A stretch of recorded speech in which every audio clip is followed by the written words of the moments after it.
Okay, hi. So I'm Ben, and today I'm going to talk to you a little bit about understanding Wi-Fi connections. A little bit of a pet topic. Anybody know what that is? Alpha Centauri. This will become clear. Alpha Centauri is a triple star system, just located over 4 light years away from Earth. Come back to that. Centauri Alpha appears to be the code name, and I'll show you why, for Apple's latest N1 chip, or at least the drivers for it, which, as far as I can see, is the triple star in connectivity. Wi-Fi 7, Bluetooth 6, and Thread. There's definitely a statement being made there. I actually don't know why they chose Centauri Alpha, but I'm going to show you a little bit to see why. From the newsroom at Apple, the N1 is positioned to improve the performance and reliability of features like personal hotspot and AirDrop. Okay, so this is a very key point in Apple's connectivity strategy. Like, they're very, very geared up around this personal connectivity. It's a log from the latest iPhone 17. You can plug this in, you can plug one into your own Mac and just open up console and you can see these logs. Apple Centauri Alpha, that's the driver name. I was tickled to see that. That was cool. What is it doing? New logs that I see, right? And I'm not trying to tell you anything about this other than they're there, but I see logs around 6 gigahertz channel TX power, 160 megahertz VLP, all to do within the Apple P2P, peer-to-peer, so that's Apple Wireless Direct Link. So will we see 160 megahertz Apple Wireless Direct Link on 6 gigs? At least some logs are looking at that, whether they turn that on or not.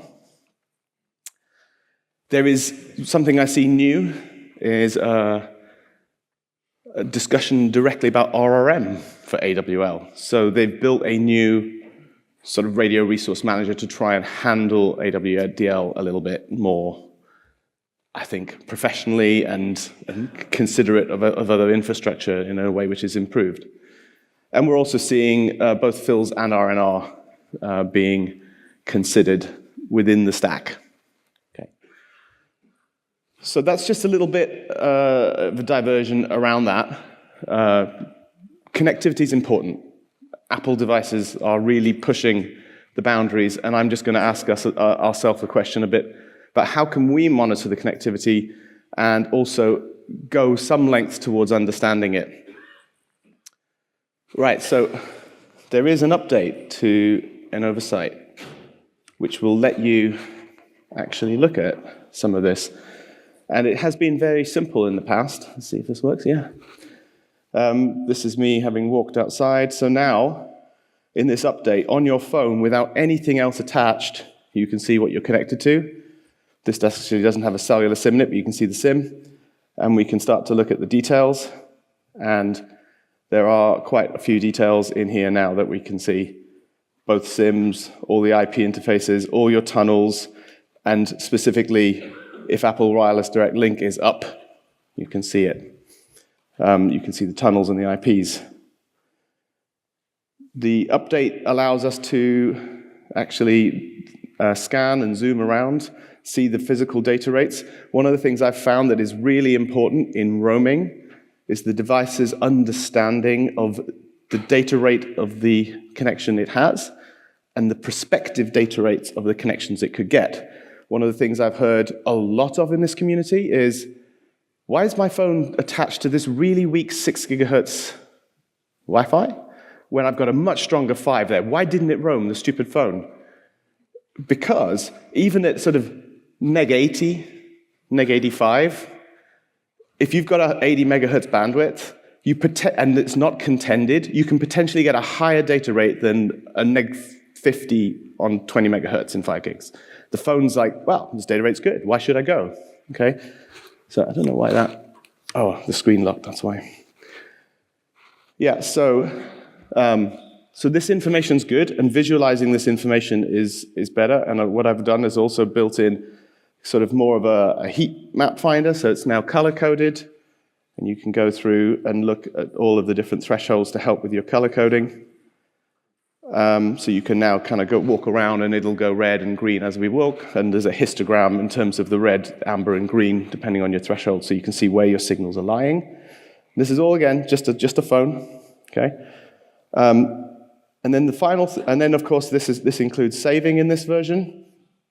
One of the things that doesn't come over the very limited interface we have here is bandwidth and band, and we're doing some pretty heavy mathematics in the background to eventually work out the bandwidth.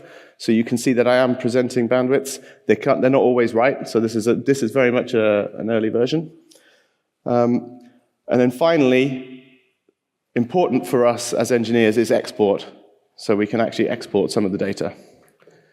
And one of the things I'd like to get onto is the fact that it's useful to privatize your data if you're going to start using it in things like LLMs. So back to the slides. Right, so there's a public beta of what I've just shown you. If you are licensed, you can still use this. Anybody can use this. This will be around for another month or so. Get it, use it, give me feedback. It's going to have lots of issues because we're pushing the boundaries a little bit with what we can do with very, very simple data streams, but give it a go. If you don't get it here now, come back later. I'll give it to you later. Right, so let's embrace AI to help us, right? So visualization's cool, but how far can we go? So now with the export, and you can export the CSV of your data as you walk around, I've included this sort of ability to obscure your data, so you're not sharing MAC addresses, you're not sharing things with the LLM. If you go into your customer's site, grab data, and then throw it all into an LLM, you've just given all your customers' MAC addresses away.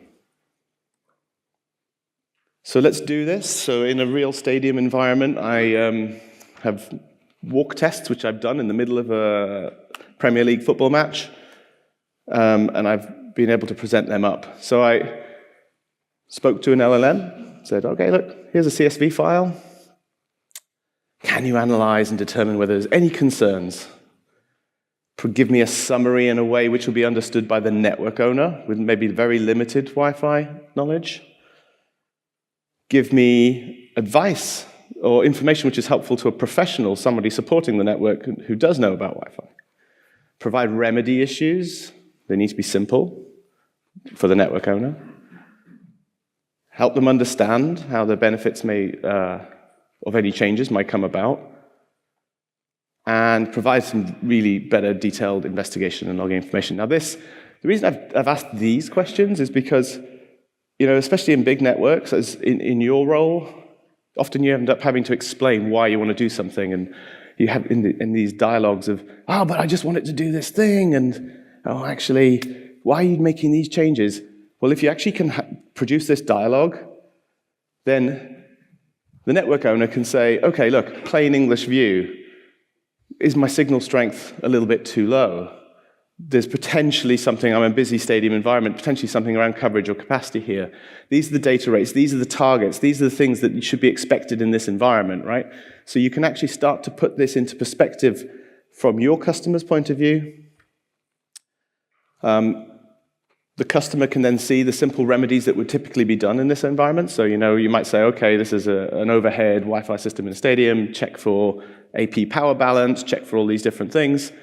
Maybe some of the remedies that the designer is going to want to take is increase the capacity a little bit or change some of the powers. And at the end of this, we should end up with a different sort of set of metrics in terms of average RSSI and so on.